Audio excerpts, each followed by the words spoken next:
सबों को जय यीशु। तो आज हम लोग सुनेंगे पश्चाताप के बारे में। वचन देखिए संत मरकुस का सुसमाचार अध्याय 1 वचन संख्या 15।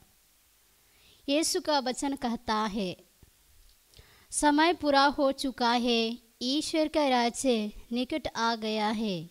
पश्चाताप करो और सुसमाचार में विश्वास करो। तो आइए हम लोग इस सुसमाचार में विश्वास करें, इस वचनों को सुने और पश्चाताप करने के लिए कोशिश करें। हमारे जीवन में जो भी पाप है, दोष है, वो सबको हम लोग याद करें और यीशु की ओर लौट आने के लिए कोशिश करें।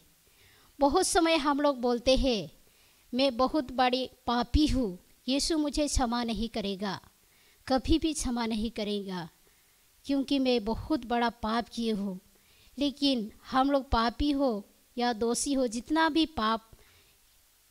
भी बड़ा पाप क्यों ना हो, तब भी यीशु हम सबों को बुला रहे हैं।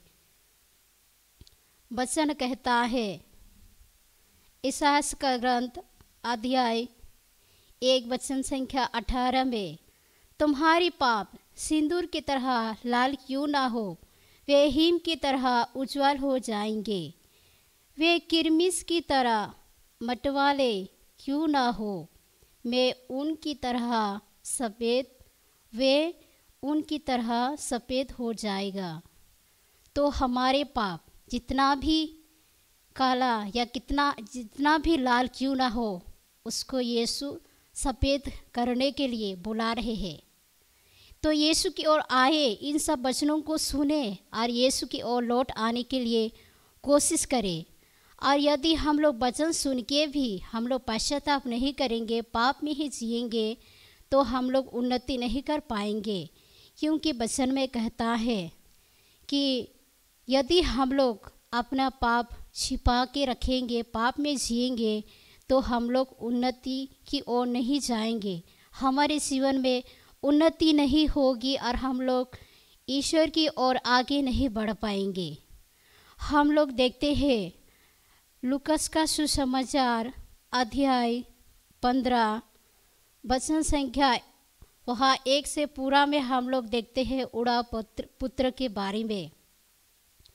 इतना सुंदर परिवार था और वह पुत्र बाद में पिता से कहा, मेरा संपत्ति दे दो, और वो दे दिया।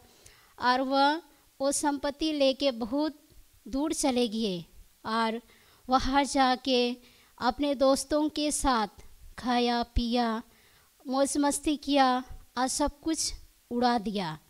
लास्ट में वह सुअर चराते थे, सुअर लोगों के साथ रहते थे।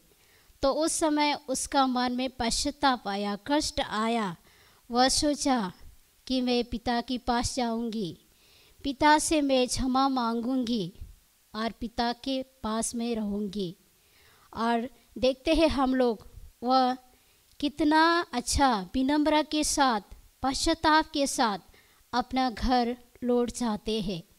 और हम लोग वहाँ देखते हैं पिता ने उसको कितना आदर से, प्यार से दोनों हाथ बढ़ा के उसको आलिंगन करने के लिए देख रहे हैं।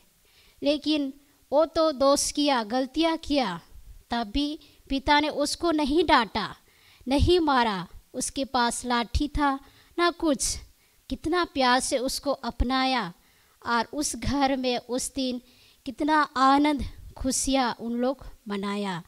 तो उसी तरह हमारे प्रभु यीशु भी दोनों हाथ बढ़ा के हम लोगों को देखते रहते हैं, कब आएगा मेरे पुत्र लौट के। उसी तरह हम लोगों को बुला रहे। तो आइए यीशु की ओर आइए, लौट आए। हमारे यीशु बुला रहा है। हमारे यीशु नहीं चाहता है कि हम लोग पाप में जिए, पाप में कष्ट भोगे और रोए हुए हम लोग रहे। तो यीशु की ओर लौट आने के लिए कोशिश करें।